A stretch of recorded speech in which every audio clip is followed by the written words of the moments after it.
Practical, safe, and for the most part, stylish. For decades, Volvo has catered to the masses with its humble station wagon. And that tradition lives on today with the introduction of the all-new V60. And at a time when SUVs now occupy most family driveways, this stylish Swede has got a point to prove.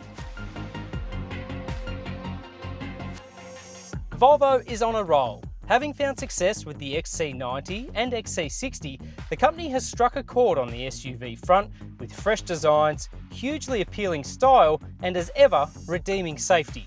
But during that time, it has also made strides on its wagon portfolio, namely with the V90 introduced last year. The V60 marks the next chapter of the Swedish marque's story, based off the same SPA architecture that underpins the larger 90 series models. The V60 will arrive in Australian showrooms from the fourth quarter of 2018 with an estimated starting price of about $60,000. Now, there are no firm details about what engines the V60 will have in Australia, but the good news so far is that the interior is going to look pretty close to this. And check it out, the beautiful materials, this big 9-inch display screen, and this really nice pared back Scandinavian simplicity. It's a really nice place to sit. There's plenty of room in the back, and importantly, with a 529 litre boot, this thing actually has more cargo space than an XC60. Safety is likewise a strong suit. Volvo has said that it wants to completely abolish fatalities in its cars by 2020, and the V60 takes that belief forward. With the driver in control, the V60 can essentially control its movements at speeds of up to 130 kilometers an hour. Its radar and camera system features autonomous emergency braking, with the ability to pick up pedestrians, cyclists, as well as large animals. And on the road, it works seamlessly. The safety is first class, and in terms of that semi-autonomous technology, it's all really activated by the press of a button. Once you're up and running, this car will virtually control its positioning on the road using the vehicle in front as one of its gauges. And it works really intuitively. It's swift and quick, but also quite benign in its operation. It all helps cultivate a real feeling of reassurance behind the wheel of the new V60.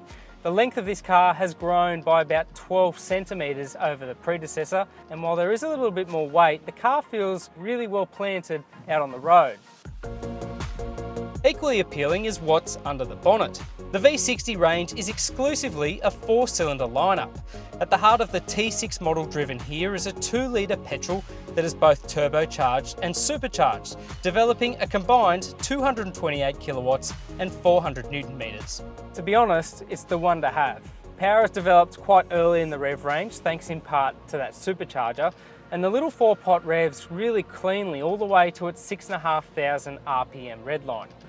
In daily conveyance, it all works well, but one of the setbacks with this drivetrain I've found has been the transmission. It's an 8-speed torque converter ACEN unit, and it works quite well when you're just dabbling about town, but when you ask a little bit more of it, it reacts a little bit slowly by comparison, and there's no paddle shifters to really give you that engaging behind the wheel feel.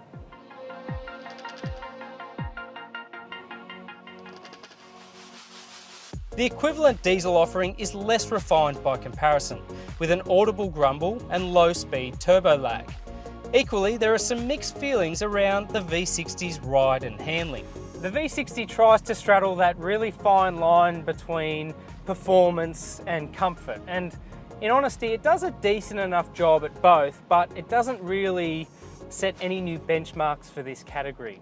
The ride feels a tad firm on these 19-inch wheels and adaptive dampers, and it's going to be quite interesting to see how that translates to Australian conditions. Especially over sharp bumps today, I've noticed that there is a little bit of jolting and crashing through the cabin, but we'll reserve full judgment until we see the Australian spec cars.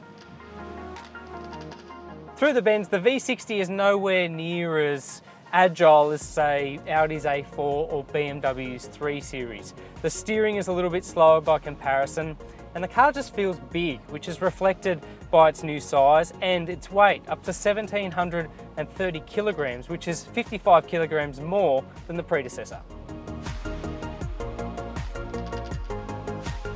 The new V60 doesn't reinvent the wheel, but its styling and inherent safety do lend it a lot of appeal. The fact that the ride and handling mix isn't that far removed from an XC60 could be a potential turn-off to some buyers. But all in all, this is still a welcome antidote to the SUV.